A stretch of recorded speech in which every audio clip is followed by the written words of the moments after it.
ഇത്തവണ CPIM-നും ജീവൻ മരണ പോരാട്ടമാണ് എന്ന് പറയാം. നിലവിലെ സാഹചര്യം നമുക്കറിയാമെങ്കിൽ പോലും ഏതെങ്കിലുമൊക്കെ നിലയിലുള്ള തിരിച്ചുവരവിന് വല്ലാതെ ശ്രമിക്കുന്നുണ്ട് തെരഞ്ഞെടുപ്പിൽ. എന്ന് പറഞ്ഞാൽ അത്രയും വർഷം ഭരിച്ച നിയമസഭയിൽ ഒരൊറ്റ അംഗം പോലും ഇല്ല എന്നുള്ള സങ്കട സാഹചര്യം CPM അവിടെ നേരിടുന്നുണ്ട്.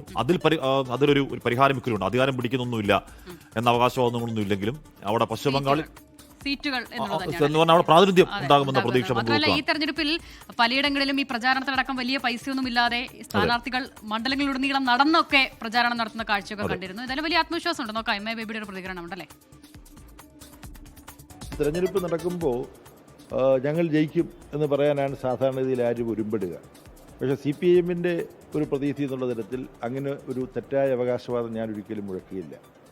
CPIM-നെയും ഇടതുപക്ഷത്തെയും സംബന്ധിച്ചിടത്തോളം ഈ തെരഞ്ഞെടുപ്പിൽ ഏറ്റവും മികച്ച വിജയം നേടാൻ കഴിയണമെന്നാണ് ആഗ്രഹമെങ്കിൽ പോലും ഞങ്ങളുടെ ലക്ഷ്യം നിയമസഭയിൽ CPIM-ന്റെയും ഇടതുപക്ഷ മുന്നണിയുടെയും പ്രതിനിധികൾ ഉണ്ടാവുക, അവിടെ തൊഴിലാളികളുടെയും പാവപ്പെട്ടവൻ്റെയും ശബ്ദം മുഴങ്ങുന്നൊരു സാഹചര്യം ഉണ്ടാക്കുക.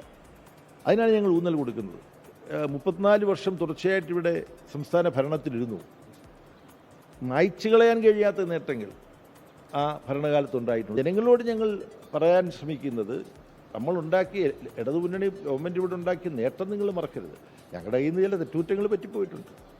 ആ തെറ്റുകുറ്റങ്ങൾ പറ്റിപ്പോയത് ഞങ്ങൾ ക്ഷമ ചോദിക്കുന്നു. അപ്പോൾ ബംഗാളിലെ തെരഞ്ഞെടുപ്പ് ചിത്രം ഇതുവരെ അവതരിപ്പിക്കപ്പെട്ടത് തൃണമൂലും BJP-യും തമ്മിലുള്ള മത്സരം എന്നുള്ള നിലയിലാണ്. അതല്ല, ഇടതുപക്ഷവും ഈ തെരഞ്ഞെടുപ്പിലെ ഒരു പ്രധാനപ്പെട്ട രാഷ്ട്രീയ ഘടകമാണ് എന്ന ഒരു സ്ഥിതി ഇപ്പോൾ ഉണ്ടായിട്ടുണ്ട്.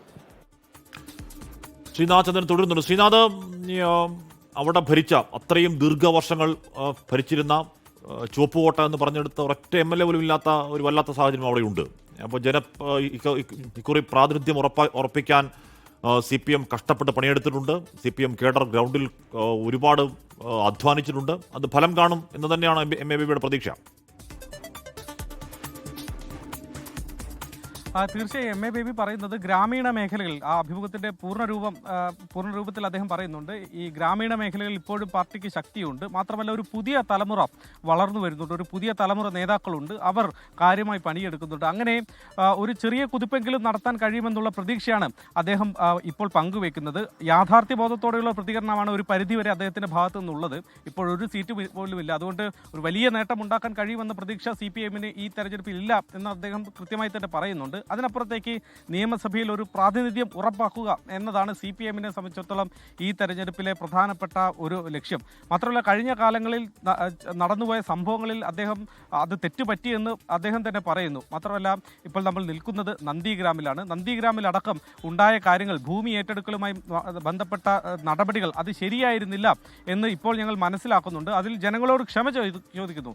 ക്ഷമ തരാൻ ജനങ്ങൾ തയ്യാറാവുന്ന നിമിഷം CPM-ന് തിരിച്ചു വരാൻ കഴിയും എന്ന, മാപ്പ് തരാൻ ജനങ്ങൾക്ക് കഴിയുന്ന നിമിഷം ഞങ്ങൾക്ക് തിരിച്ച് വരാൻ കഴിയും എന്നുള്ള പ്രതീക്ഷയാണ് അദ്ദേഹം മുന്നോട്ട് വെക്കുന്നത്.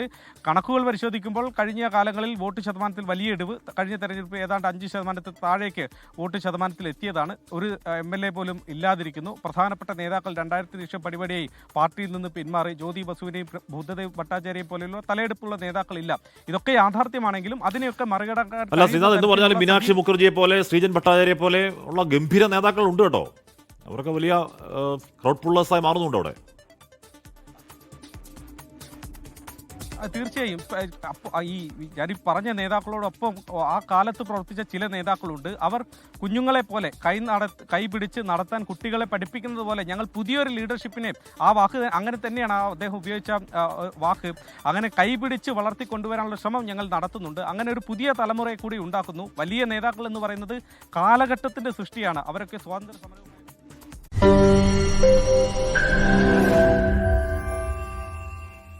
ലോകത്തെവിടെയായാലും ഏത് സമയത്തും 24 വാർത്തകളും ഓഗ്മെന്റഡ് റിയാലിറ്റി പാക്കേജുകളും എക്സ്പ്ലെയിനറുകളും വിശദമായി കാണാൻ ഞങ്ങളുടെ YouTube ചാനൽ നിങ്ങൾക്ക് സബ്സ്ക്രൈബ് ചെയ്യാം.